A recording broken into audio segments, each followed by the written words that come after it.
Hey everyone, and welcome to another deep dive. This time, we're looking at something a little different. Yeah, this is definitely different. Yeah, so we're going to be looking at this YouTube channel, Google Presents Kiwi Farms. Oh, yeah, I've seen these guys. Yeah. I've seen them around. Yeah. What a name, right? Yeah, it's a weird name. I don't know. It doesn't really tell you much about what they do. Like, what is Kiwi Farms? I don't know. What is a Kiwi farm? And what does Google have to do with it? You're right. So we're going to be looking at the channel itself, not any particular video. Okay. So this should be fun. So the first thing that I noticed with this channel is the hosts. Yeah. They seem like they're trying really, really hard to be cool. Oh, totally. Like, super chill dudes Wow. just hanging out, talking about, whatever. Yeah, but the thing is, the stuff they're talking about is, like, really not chill. No, not at all. Like, some of it is Yeah. seriously messed up. Yeah, it's like they're trying to be like the cool older brothers of the internet, Yeah. you know, Right. showing you all the weird stuff. Yeah. Yeah, like, hey, little bro, check out this totally messed up meme, but don't tell mom and dad. Yeah, exactly. Like, they're trying to play it off as, like, this intellectual thing. Yeah. Like, we're not just looking at this for shock value. We're, analyzing it. Hmm. We're understanding its cultural significance and all that. Yeah, yeah. Like they're trying to be all deep and meaningful, but it's like trying to find a deeper meaning in a pile of garbage. Yeah, it's like they're really stretching to find something profound in all this craziness. Stretching is definitely a recurring theme with these guys. Oh, yeah, they love to talk about stretching. Like it's their favorite word. And the thing is, the stuff they're talking about, it's not exactly what you'd call highbrow, you know? Right. It's like bottom-of-the-barrel internet stuff. Yeah, it's like they dug up the internet's dirty laundry and they're just airing it out for everyone to see. But they do it with this straight face, like they're totally serious. It's that deadpan delivery that gets me. Yeah, it's hilarious. It's like they're reporting on the news or something. Yeah, like this is breaking news, this meme from 2005. Yeah, exactly. And they're trying so hard to use all the latest slang. Oh my God, yes, it's so cringy. Like, it's painful to listen to. It's like they're trying to fit in with the kids, but they're using all the wrong words. Yeah, it's like they're reading from an outdated slang dictionary or something.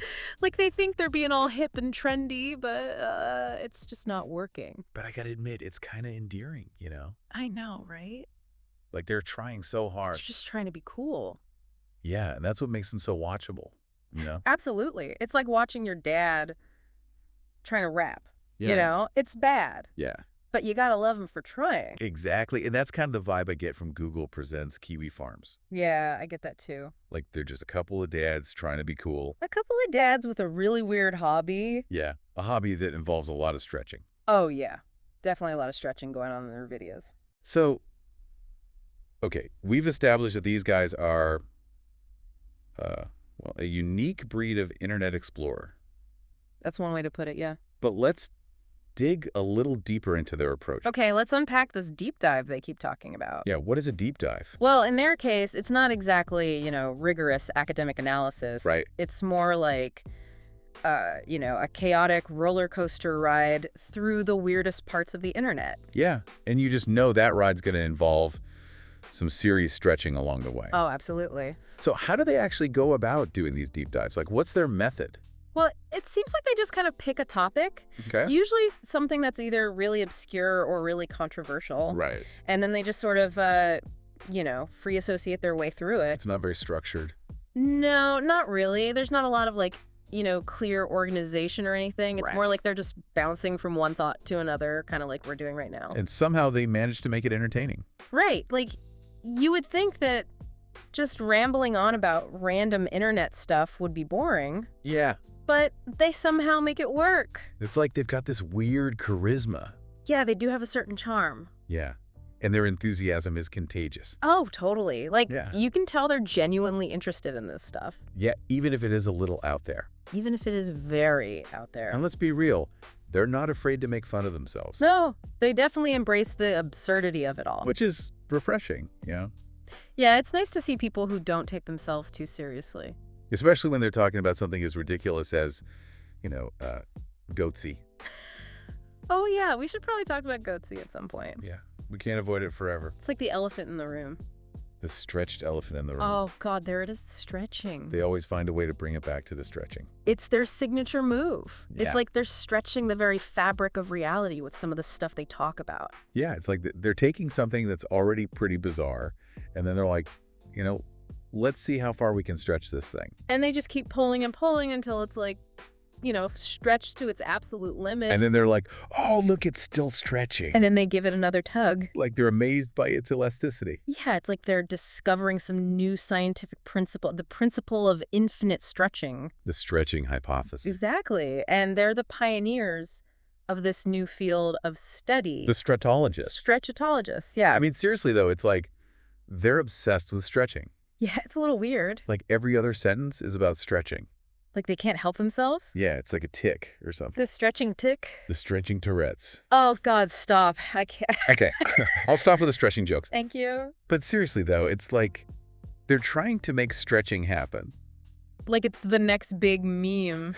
Yeah, stretching is the new dabbing. Stretching is the new yeet. Stretching is the new... Okay, we get it. Stretching is the new everything. All right, I'll stop. Thank you. So, moving on from stretching for a moment. Please. Let's talk about some of the other recurring themes in their videos. Yeah, sure.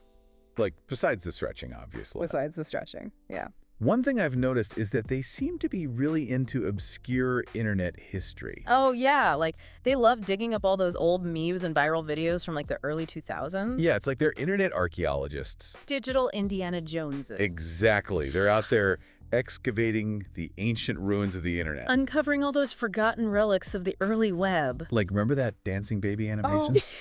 Oh, God, yeah. The dancing baby. How could I forget? They did a whole deep dive on that. They traced it back to its origins like it was some kind of historical artifact. It was amazing. Yeah, they were like uncovering the secrets of the pyramids or something. They're always so serious about it, too. Yeah, it's like they're giving a lecture at a university. The University of Stretching. Oh, God, not again. Sorry, I had to. It's okay, I knew it was coming. But seriously, though, their knowledge of internet history is impressive. Yeah, they definitely know their stuff. They can probably write a book about it. The Encyclopedia of Stretching. Okay. I'll Awesome. stop. Thank you. So, what else do they talk about besides ancient memes and stretching? Let me think. Take your time. Oh, I know they also love to talk about creepypastas. Creepypastas? Yeah, you know those scary stories that people share online? Oh, right, like Slender Man and stuff? Exactly. They did a whole deep dive on Slender Man. Really? Yeah, they traced it back to its origins on a forum somewhere. That's interesting. Yeah, it was a pretty good deep dive, actually. I might have to check that one out. Yeah, you should. So they're like internet historians, but also like paranormal investigators. Yeah, kind of like a mix of the History Channel and the Travel Channel. Stretching Channel. Okay, you know what? What? I'm starting to think that you're doing this on purpose. Doing what? The stretching jokes. Oh, come on. I can't help myself. I know, but it's getting a little out of hand. All right. I'll try to tone it down. Thank you. But no promises. They're fine. So anyway, back to creepypastas. Please. They seem to be really fascinated by them. Yeah, they're always trying to figure out, like, why these stories are so And popular. what makes them so scary? Yeah, and how they reflect our culture's anxieties and fears. Deep stuff. Yeah, they can get pretty deep sometimes. Deeper than a stretched out bungee cord. Oh my God. I couldn't resist. You're killing me. Okay, I'll stop, I promise. You better. So, where were we? Creepypasta. Right, creepypastas. So they're interested in the psychology of fear. Yeah, exactly. Oh. That's cool. It is pretty cool. So they're like internet historians, paranormal investigators, and now amateur psychologists. They wear a lot of hats. Stretchy hats. Ugh.